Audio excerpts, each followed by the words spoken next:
بسم اللہ الرحمن الرحیم۔ محترم سامعین، السلام علیکم ورحمۃ اللہ وبرکاتہ۔ آج ہم آپ کی خدمت میں لے کر حاضر ہوئے ہیں ایک بہترین وظیفہ، پاورفل وظیفہ۔ یہ وظیفہ ہمیں رزق کے حصول، رزق کے دروازے بند ہونے کی وجہ اور رزق میں برکت کے لیے دعائیں سکھائے گا۔ ویڈیو کو مکمل سنیے گا، انشاءاللہ فائدہ ہوگا۔ ناظرین گرامی، سمجھنے کی بات یہ ہے کہ ہمارے ہاں جب رزق کی تنگی ہوتی ہے تو رزق کے تنگ ہونے کی، رزق میں کمی واقع ہونے کی وجوہات پر ہم غور نہیں کرتے۔ اگر ہم توجہ کریں، قرآن مجید فرقان حمید سے اس کا حل تلاش کریں تو ہمیں رزق کی تنگی کے اسباب، اس کی وجوہات معلوم ہو جائیں گی۔ قرآن مجید فرقان حمید میں اللہ تبارک و تعالیٰ رزق کی تنگی کے اسباب میں سے ایک سبب انسان کی بدعمالیوں کو بتاتے ہیں۔ چنانچہ انسانوں کی بدعمالیوں کی وجہ سے اللہ تعالیٰ رزق کے دروازوں کو بند کر دیتے ہیں یا اس میں سے برکت کو اٹھا لیتے ہیں۔ سورہ طٰہٰ کے اندر اللہ تبارک و تعالیٰ فرماتے ہیں وَمَنْ أَعْرَضَ عَنْ ذِكْرِي فَإِنَّ لَهُ مَعِيشَةً ضَنْكًا، جس کا مطلب یہ ہے کہ جو اللہ کی یاد سے اعراض کرے گا، اللہ تعالیٰ اس کی معیشت کو تنگ کر دے گا۔ لہٰذا اگر ہم چاہتے ہیں کہ ہمارے رزق میں برکت ہو، رزق کی تنگی ختم ہو، تو ہمیں گناہوں کو چھوڑنا ہوگا۔ گناہوں کو چھوڑ دیں، پھر دیکھیں کہ اللہ تعالیٰ کی طرف سے رزق کے دروازے کیسے ہمارے لیے کھول دیے جاتے ہیں۔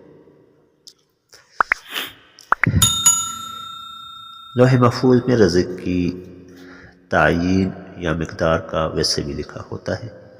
منصور بن عبد الرحمن فرماتے ہیں کہ ایک روز میں حضرت حسن رضی اللہ تعالیٰ عنہ کی خدمت میں بیٹھا تھا۔ ایک شخص نے مجھ سے کہا کہ آپ رضی اللہ تعالیٰ عنہ سے اس آیت کریمہ کی تفسیر دریافت کرو۔ وہ آیت کریمہ ہے ما اصاب من مصیبت فی الارض ولا فی انفسکم الا فی کتاب من قبل ان نبرأها، جس کا ترجمہ میں نے دریافت کیا تو حضرت حسن رضی اللہ تعالیٰ عنہ نے فرمایا سبحان اللہ، کیا اس کے پیدا ہونے سے پہلے ہی ازلی دفتروں میں لکھی ہوئی ہوتی ہے؟ یعنی گویا کہ رزق کا تعین پہلے سے لکھا ہوتا ہے۔ رزق کی مقدار میں برکت لانے کے لیے انسان کے اعمال خائل ہوتے ہیں کہ وہ کبھی کم اور کبھی زیادہ ہو جاتا ہے۔ رزق کی تنگی سے حفاظت کا قرآنی علاج کتب احادیث قرآن مجید میں واضح اور کھلے طور پر موجود ہے۔ قرآن حدیث میں رزق میں برکت کے لیے جو انمول اور مثالی نسخے اور اسباب بتائے گئے ہیں، ان میں ایک نسخہ کلام اللہ کی تلاوت کرنا ہے۔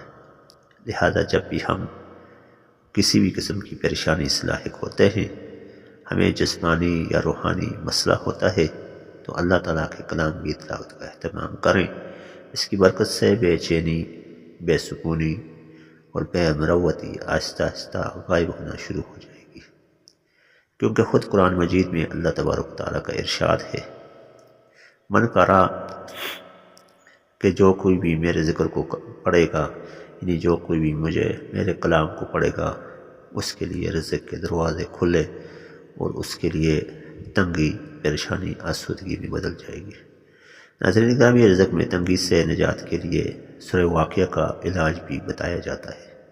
حضرت عبداللہ بن مسعود رضی اللہ تعالیٰ عنہ سے روایت ہے کہ رسول اللہ صلی اللہ علیہ وسلم نے فرمایا کہ من قرأ کل لیلۃ سورۃ الواقعہ لم تصبہ فاقۃ ابدا، جو شخص ہر رات کو سورہ واقعہ پڑھے گا، اس سے کبھی فاقہ نہیں آئے گا۔ راوی حدیث حضرت عبداللہ بن مسعود کے شاگرد کا بیان ہے کہ حضرت عبداللہ بن مسعود رضی اللہ تعالیٰ عنہ اپنی لڑکیوں کو حکم دے کر روزانہ رات کو سورہ واقعہ پڑھوایا کرتے تھے۔ حضرت انس رضی اللہ تعالیٰ عنہ سے روایت ہے کہ حضور اقدس صلی اللہ علیہ وسلم نے ارشاد فرمایا کہ تم اپنی عورتوں کو سورہ واقعہ سکھاؤ، کیونکہ وہ غنا یعنی مالداری لانے والی صورت ہے۔ حدیث میں فرمایا گیا جو شخص ہر رات سورہ الواقعہ پڑھ لیا کرے، اس سے کبھی فاقہ نہ ہوگا۔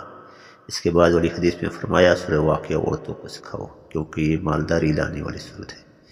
اسی لیے عبداللہ ابن مسعود رضی اللہ تعالیٰ عنہ کی چونکہ اولاد نرینہ نہیں تھی، اس لیے وہ اس طور پر بھی اہتمام فرماتے تھے کہ اپنی لڑکیوں کو یعنی بیٹیوں کو اہتمام کے ساتھ روزانہ سورہ الواقعہ پڑھنے کی تلقین کرتے تھے۔ اس طرح سورہ الکافرون سے فاقہ کا علاج بھی ثابت ہے۔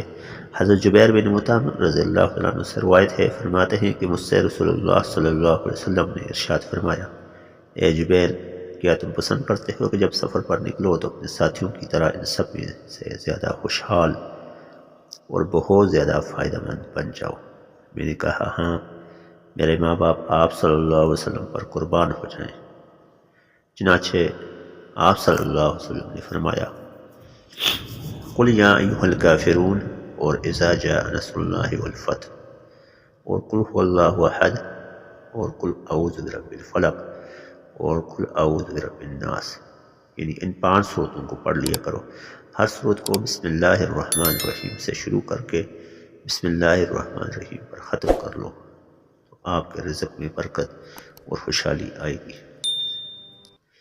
حضرت جبیر رضی اللہ عنہ کا واقعہ بھی ہے کہ حضرت جبیر فرماتے ہیں کہ میں غنی اور بہت مال والا تھا، لیکن جن کے ساتھ سفر پر نکلتا تو سب سے شکستہ حال اور بہت ہی کم مایا ہوتا، لیکن جب سے میں نے رسول اللہ صلی اللہ علیہ وسلم نے مجھے یہ سکھایا اور میں نے اس کو پڑھا تو میں سب سے زیادہ خوشحال اور ان میں بہت زیادہ فائدہ مند ہوتا، یہاں تک کہ میں اپنے سفر سے واپس آ جاتا۔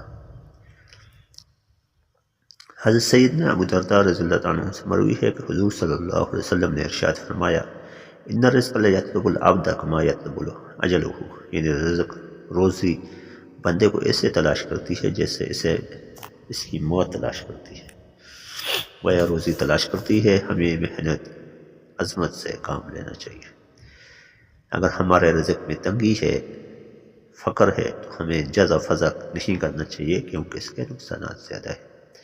حضرت عبداللہ ابن مسعود اور ابو سعید خدری رضی اللہ عنہما نبی کریم صلی اللہ علیہ وسلم کا یہ ارشاد نقل فرماتے ہیں کہ من سخط رزقہ، جو آدمی اپنی تنگی رزق پر ناراض ہو، یعنی اللہ تعالیٰ کی تقسیم پر راضی نہ ہو، وبسّ شکوہ، اور اس رزق تنگی رزق کا شکوہ پھیلائے، یعنی تنگی رزق کی لوگوں کے سامنے شکایت کرے، ولم یصبر، اور صبر بھی نہ کرے، لم یجدہ لہ الی اللہ حسنہ، تو صبر نہ کرے تو اس کی کوئی نیکی اللہ تعالیٰ کی بارگاہ میں نہیں پہنچتی، یعنی اس کا کوئی نیک عمل قابل قبول نہیں ہوتا۔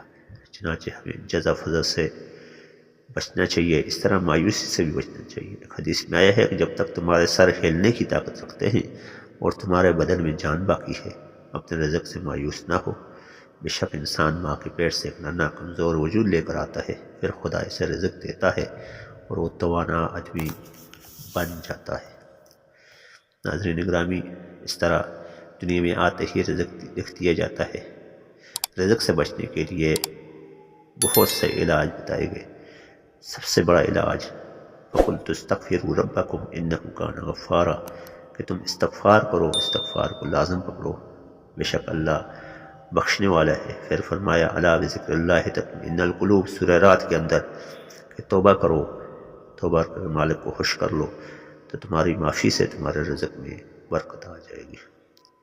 ناظرین اکرامی، استغفار کو لازم پکڑیں، توبہ کریں، رب کا شکر ادا کریں، فرائض کی پابندی کریں تو آپ کو ہر صورت میں رزق میں برکت ملے گی۔ حاضر ہوں گے کل ایک نئے پیغام کے ساتھ۔ السلام علیکم ورحمۃ اللہ وبرکاتہ۔